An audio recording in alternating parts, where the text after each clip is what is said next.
Welcome into Anytime. Tonight it is most certainly Anytime with Buck Rising. We are happy to have you for another episode of the Anytime Primetime Show. Another ranking, another day, another list where the Titans are in last in one particular category. And this time, CBS Sports has decided that Brian Callahan is the worst coach in the NFL heading into 2025. Now, there are some reasons why that might be an acceptable argument. There are also some reasons that you might be skeptical of such a poor ranking because with the worst finish in football last year, one would imagine that there is room for improvement and that improvement should not be difficult to find. But we understand that there are a couple of different things that are going to have to be taken into account here. And one of those things is his success or failure with rookie quarterback Cam Ward. So we will debate the merits of the CBS Sports ranking, and we will talk about these things together. We have 9 days to go until training camp. We've got Robert Walsh for In Case You Missed It at the end of the show, and we will look forward to talking about these things throughout the course of the evening. Before we get started, share the broadcast around. You know the drill: Facebook, YouTube, Twitter, and on Twitch. In the comment section, you are welcome to participate in the comment section if you would like. Like I said, says tied for worst. No, who's tied for worst? Brian Callahan's not tied for worst. He's 32 out of 32. Are you talking about the football team? Because the football team had the number one overall pick. So they are, in fact, the worst by nature of tiebreakers, by nature of strength of record.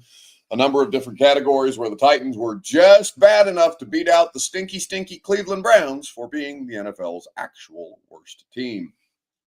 Randy Howard says, all right, Buck, admit it. You were watching Raw before you realized you had a show tonight. Oh, no. Listen, the WWE thing is fun. I enjoyed going. I'm probably never going to watch it on television, to be honest with you. It's because I had no idea it was on tonight, but I support those of you who enjoy it, and I look forward to going to my next live event. But yeah, as a television product, I'm probably okay on that.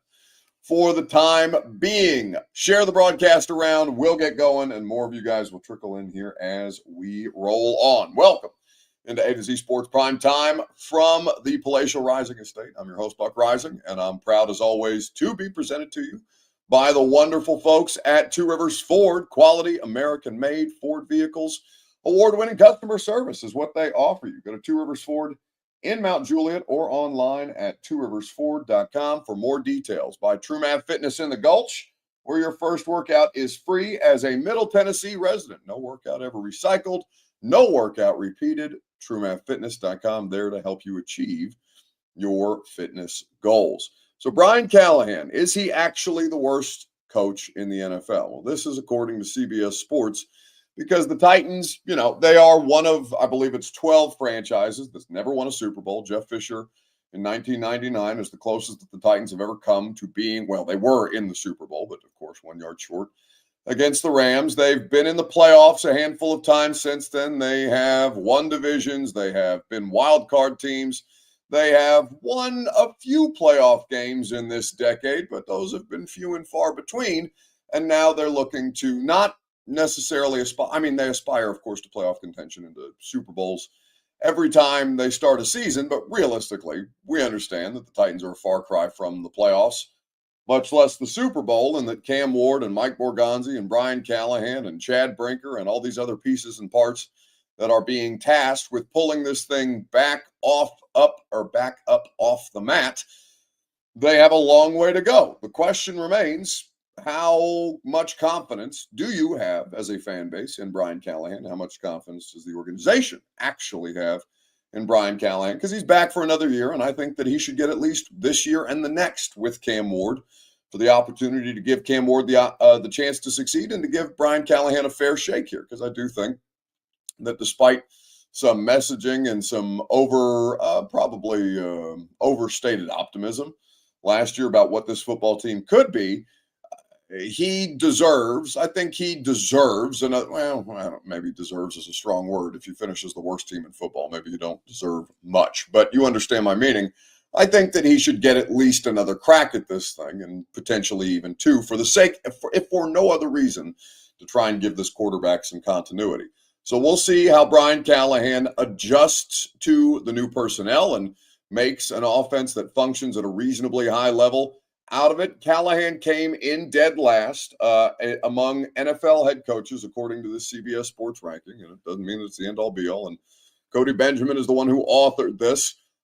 He put them into tiers, and he considered tier 3, the worst of the tiers, to be unproven or underwhelming. As long as these coaches are employed, they have a chance to redeem themselves. As we stand, however, they've either yet to prove their staying power or struggled to build a promising program. And he has Callahan ranked last. He's coming into his second season. We'll see what happens. 3-14. We understand they didn't make the playoffs.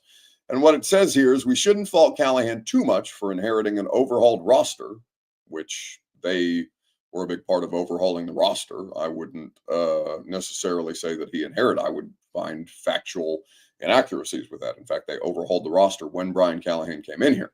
And Rand Carthon. So I guess that's not all on Callahan, but he was very much a part of it. Anyway, it goes on to say he was unable to corral quarterback Will Levis's riskiest tendencies. There's a lot riding on Cam Ward essentially controlling himself as Tennessee's new face of the franchise. For what it's worth, the bottom 5 is Callahan, Brian Schottenheimer, the Cowboys, Daboll in New York, Kellen Moore, who just got hired with the Saints, Aaron Glenn with the Jets, who's also a first-time head coach. And then you have Raheem Morris in his second year with the Falcons, his 5th as an NFL head coach. Now, I took a look at the guys who have never had NFL head coaching jobs, like full-time NFL head coaching jobs, and there were 5 of them last year, including Brian Callahan. And we'll get into how much better or worse we feel Brian Callahan did relative to the rest of his peers in this way, not even looking at the rest of the league, but as the rest of his peers. We'll start with your Two Rivers Ford take, though, on Facebook, YouTube, Twitter, and on Twitch. In the comments section, if you would like, what is your opinion of Brian Callahan as the Titans head coach heading into 2025?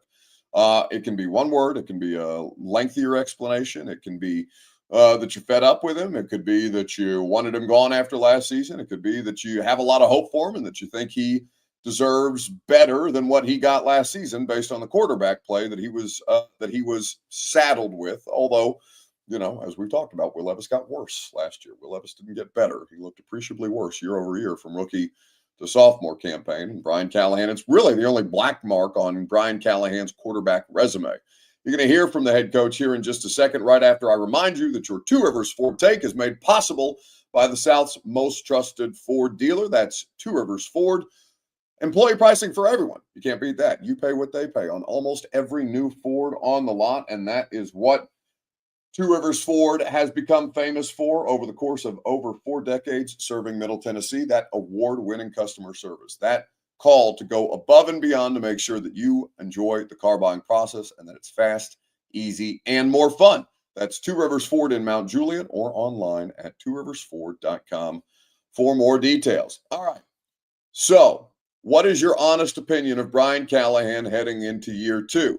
There's a couple of things that you have to take into consideration. We'll talk about how he looked next to other rookie head coaches, first-year head coaches, not like Jim Harbaugh, not Raheem Morris, not guys who have been head coaches before and have gotten another opportunity for the first time with their franchises, but guys who genuinely did the job for the first time in 2024. We will get to that here in just a second, but first, here is Brian Callahan talking about having to adjust as a coach already to his new quarterback, number 1 overall pick, Cam Ward. Yeah, I'll be honest, I'm not used to calling plays to a quarterback who's usually still talking when I'm talking to him. And that's great. And so I asked him after practice, and I said, just help me out here. Said, do you need me to wait till you finish?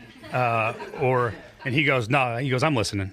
So he's hearing what I'm telling him. And it was a pretty remarkable to see all the things going on and how much he's talking, but like his brain is still like with me, I guess is the best way to put it. Like when I'm calling a play, he's doing all he's doing, but he's listening to everything I'm telling him. And he enters right into the huddle and he calls a play and doesn't script the play call. And I thought that was actually kind of remarkable.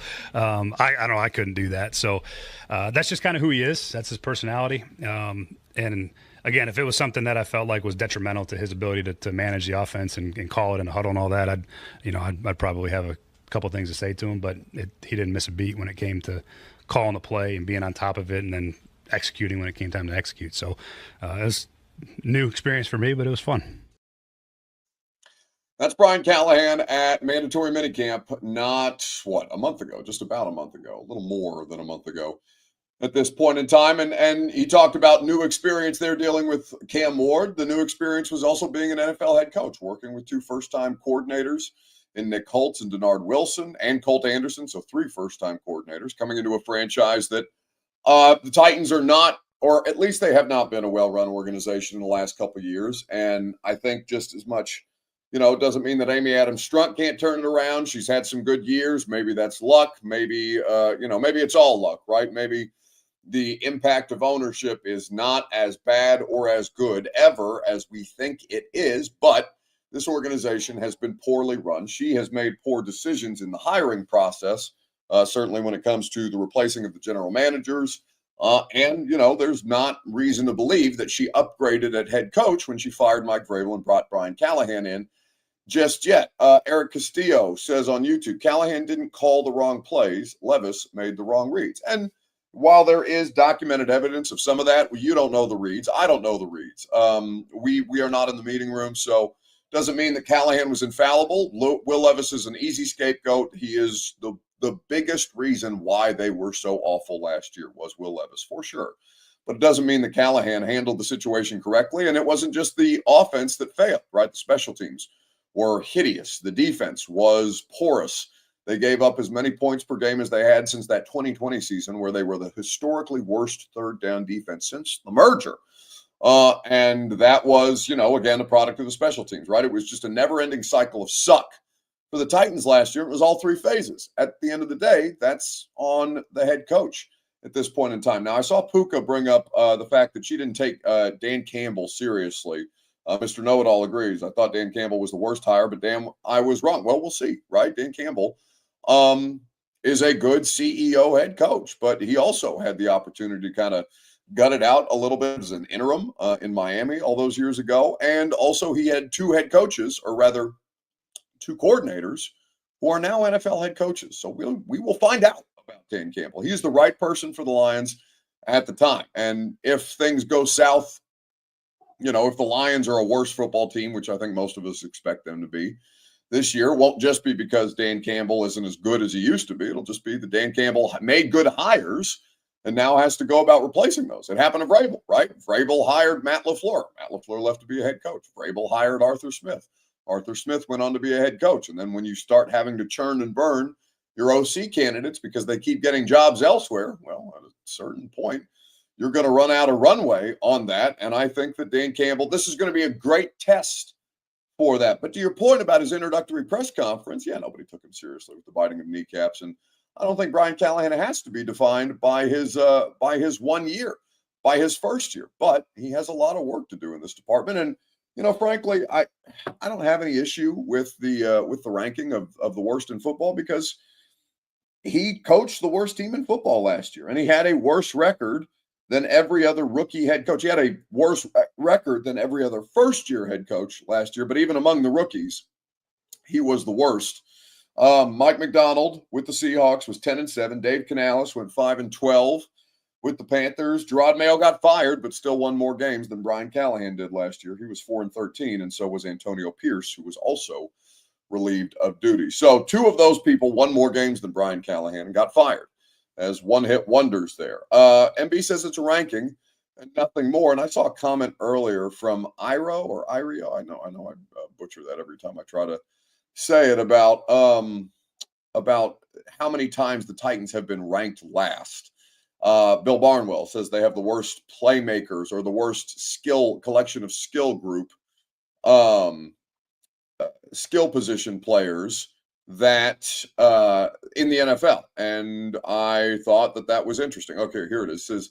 He says, dang, just everything that's a Titan is ranked last. The NFL must really dislike him. And again, I may have touched on this the other day. I know I talked about it on Fox Sports Radio nationally because we were talking about it within the context of the Oklahoma City Thunder, and I think I made that comparison last night, if I'm not mistaken. It's not that the NFL doesn't like the Titans. It's just that they don't care. Like, they don't think about them at all. So what do you do with the team that you don't think about at all, or you don't want to watch them, or they don't mean anything to you? And right now, I mean, Cam Ward's the most overlooked NFL number one draft pick quarterback. probably in the history of the league, and he plays on the most irrelevant franchise in football currently. Can they change that? Can he change that? Yes, of course. But right now, the NFL would like nothing more than to just get the Titans out of the way, like just get them out of sight. No primetime games, right? With all these different things. I don't care. That's the NFL is telling you. I don't care about the Titans. Get them out of here until we have a reason to care about them. And even then, they'll probably limit the exposure because it's not a big fan base. And that's something that we've talked about. So no, it's not a dislike at all. It's just, it's quite the opposite. They don't feel it. They don't think about you at all. Right. It's what I tell Robert all the time when he says, oh, you've done this and that and the other to me. And I say, well, I don't think about you at all. What do you mean? That's the NFL. I'm the NFL and Robert's the Titans. Get out of here until I have a reason to make you or to prop you up. And even then, I don't think there's going to be a lot of propping up from the NFL that the Titans would be worthy of. Vernon Sanford says this is the year of the small market team takeover in sports. That's true in the NBA.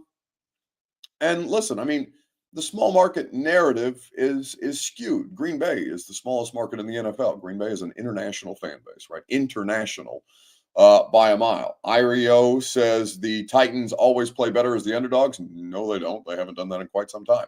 It's been probably 3 years since you could say that. And that kind of left when Mike Vrabel left, it seems, because last year they were not favored in a single game. They did beat the Patriots as a favorite last year, but they were like a 1.5 point favorite at home last year against the stinky New England Patriots team that only won 4 games.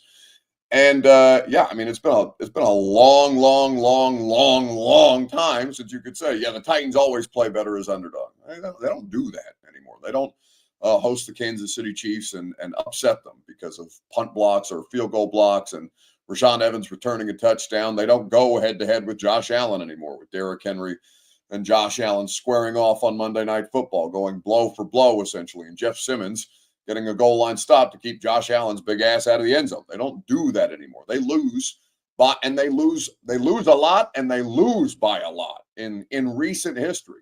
Cam Ward is their best chance to change that. We'll see if he is able to impact the results that way, or at least improve the results that way, raise the floor of this roster in 2025. So, like I said, I got no issue with Brian Callahan as the worst coach in football, or a ranking that would have Brian Callahan as the worst coach in football. I don't think he's a bad coach at all. I think, in fact, I think he's a very bright dude. But you can be the smartest offensive football mind in the world and not be suited to be a head coach. I don't know what Brian Callahan is going to be as a head coach. I know that he's a smart football guy. I know that he cares very much. I know that he's incredibly detail-oriented, and I think that there's not going to be a question of whether did he work hard enough to get this done. Some people have it and some people don't. And I know that's just, it's as generic as saying, well, he doesn't have it, right? He doesn't have the it factor, whatever that means for a coach. But year 2 is going to be a significant test. And I think that it is something that you are going to have to, that's just going to be in the back of your mind all season long. And you're going to be critical of him when they lose games that they probably shouldn't lose. And you're going to criticize him in particular, even if Cam Ward is the one that struggles. You'll look at the quarterback guru head coach who didn't get it right with Will Levis. And if Cam Ward isn't, consistently an ascending player, you're probably going to get after both of their asses at different points in time. MB says it's only been 2 years that we haven't made the playoffs. Everyone needs to just take a breath. We're on the right track. Well, I mean, you may be. We don't know that. You haven't been, though. You may be. They didn't make the playoffs in 22. They didn't make the playoffs in 23. They didn't make the playoffs in 24. So that's 3 years since they've made the postseason. And then the last postseason appearance was that nuke that hit Nissan Stadium when the Bengals beat you by nature of a couple of field goals and 3 Tannehill interceptions. So, yeah, I would say it's been quite some time. Benjamin Buck says, if things go south, you think Callahan gives up play calling duties? No, I think he's either the play caller or he's not the head coach. I think that's probably a part of, I think he is a head coach because he wants to call plays. And I think that plenty of people are capable of doing that. And it's a learning curve. It's absolutely a learning curve. We'll see if he's able to adjust. I don't have any reason to it seems funny to say that the guy that coached the worst team in football last year, I don't have any reason to like objectively doubt him, but I don't know. I'm just kind of in prove it mode with Brian Callahan, and I think that's fair. I think that's where most people should be, and I think he's completely understand. I know he's completely understanding about that because I've talked to him about that before, and because I got on the radio the second their season ended and said everybody should be fired, and I meant that. I did not think that they should bring back this collection of people. They brought back some of it. I was even more bothered by that because I thought that was bullshit too, but the circumstances with the circumstances. I've hashed it out with him, and we have a mutual understanding about why I took the tone that I did last year and why that's representative of how they are viewed writ large. Not that my opinion means everything, but like I don't think I'm the only one who would have looked around and said, yeah, I wouldn't have a problem if they didn't bring these people back in 2024, even though a one-year deal is not a fair shake. The NFL's not fair, and they were the worst. They were the worst by a mile, pretty consistently. They were the worst ranked passing team. They only scored their points per game average was up from like 17.5 to like 18.3. The turnovers were not all his fault, obviously, but like I said, things across the board failed in so many spectacular ways. Joseph Grateful points out that the Patriots were worst, but just did some dumb things. Yeah, they won that game at the end, and it cost them the number 1 overall pick. And maybe Gerard Mayo got fired for that. Maybe they were going to fire Gerard Mayo anyway. I would argue that the Patriots were the worst roster last year, but the Titans had worse quarterback play, and that's damning. I mean, that makes you the worst team. If you look at the most important position, you would have taken Drake May over Will Levis, even if you don't know definitively about Drake May, and we don't know definitively about Drake May yet. All right, we're going to bring Bert in here for in case you missed it. We'll see what he's got right after I remind you that the Primetime program is made possible by True Math Fitness in the Gulch. Go to TrueMathFitness.com. Your first workout is free. I can't go to True Math on Fridays this Friday because I am going to be in California for a couple of days before training camp begins. I'm going to hit the West Coast and take it easy. But I texted Worth Campbell, who is a personal trainer and the owner of True Math Fitness, and I said, I need a workout for Friday. I'm not going to be able to be in the gym, but I still want to get that workout in. And he did just that for me. You can get personal training like I do. You can go for group fitness classes. You can enjoy their open gym as you please with one of their cost-effective membership options. TrueMathFitness.com. Your first workout is free. All right, Robert, get in here. You're so spoiled that you couldn't recycle one of those workouts, one of those infinite number of workouts I want a different one every time. You had to bother Worth. Well, then just do them in a different order. That's what I would have told you if I was Worth. I would have told you, hey, buddy, if you're not coming in here to Arm Farm Friday and working with the big dogs, then you don't get in a special workout. You can go over there and do some hammers and do some of these and do some of these, and that's all you're going to do. So if I was Worth, I'd have told you to shut the hell up, buddy, before I punch you. Make you a bachelor. But he doesn't because they're the best. That's why you go to them, because they will do those things for you. Well, I'm fired up. And it ain't just because we went to Friday Night SmackDown, because I would have been handing out some free body slams if somebody would have been running their yip, but they wasn't. Don't be making that face. You got something to say? No, do your thing. Punk? You got something to say, buddy? You better play this video before I get mad.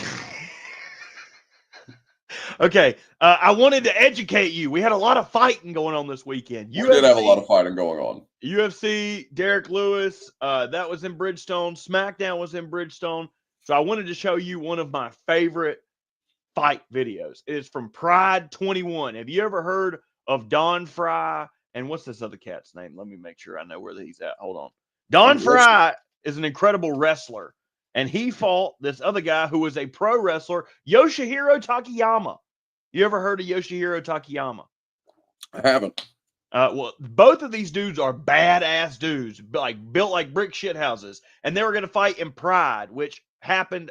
Pride came around maybe like 3 or 4 years after UFC did, when the fighting game was getting big and everybody wanted a piece of the pie because boxing had all of the pieces of pie boxing. How close is this in proximity to like Kimbo Slice? Probably separated by about 10 years. This happened in 2002. Okay. Kimbo Slice is like, he's fighting in backyards in like 2009, but like this is This is like really early. What Right. people are still remembering Y2K. So this is Don Fry, Yoshihiro Takayama at Pride 21. Fighting championship demolition, and there's that right hand. They're duking it out. Don Fry with the right hand. Takayama. Look at this. Oh my God. Synchronized punching. What? Synchronized punching. Both guys wailing away with right hands. Takayama looking. I love watching their faces just well off. Oh, as no. the fight Right goes to on. the left now. Wow. I've never seen a thing like this in my life. This is Boxing, awful. holding No, and hitting it's not is done. illegal, but not mixed You martial might arts. as well eye gouge. Oh, bad move. Look Bad at that move. crowd. Takayama. Whoa, you can hear the. Oh yeah, now you're bang, Dad.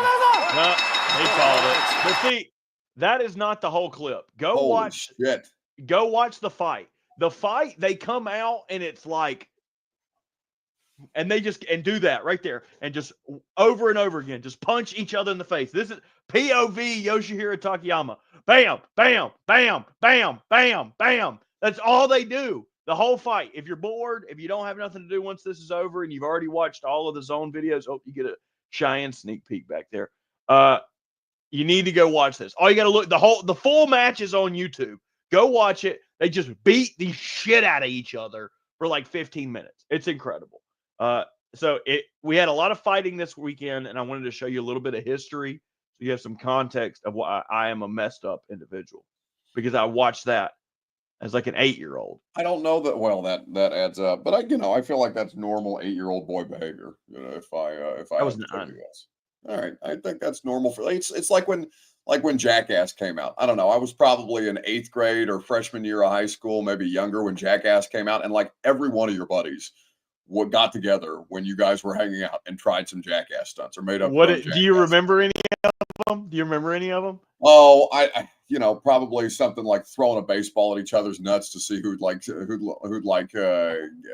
cave first or something like that. Jesus. Like back and forth, just like not creative shit, like not actual Jackass stunts, but just like doing things that were borderline self-mutilation. See, that's the problem with you. So simple. No imaginative spirit. No destructive soul that needs to be fed. See, we used to. I didn't say it was my idea. You think I want to get a baseball thrown at my? Well, I didn't say the baseball thrown at the nuts part. It's just we also got hit in the nuts. But okay, so here's how we did it. We had some of those exercise bands, right, that you could like for working out or whatever. We taped the ends and made a big pocket in the middle of it. So we went and bought all kind of fruit from this discount fruit place in bulk. You could buy fruit in bulk. And we launched and the whole goal was you had to catch other people's on the top of the hill, and one people be on each side and one person be on this side holding it tight, and you pull it all the way back and launch them, and you'd have to catch the fruit, but you didn't know what was coming. It could be a grapefruit, it could be an apple. So we had somebody down there, and we launched a cantaloupe, but we covered it in baby oil, so we knew when he caught it, he wouldn't be able to hold it. And he just like this, just like he's gonna do it, and it slipped right through his hand. And he did it the right way, right? Be aggressive with your hands. Attack the football. Attack. Yeah, and it just went right through his hand. It broke his nose. We had launched it like that's a cantaloupe.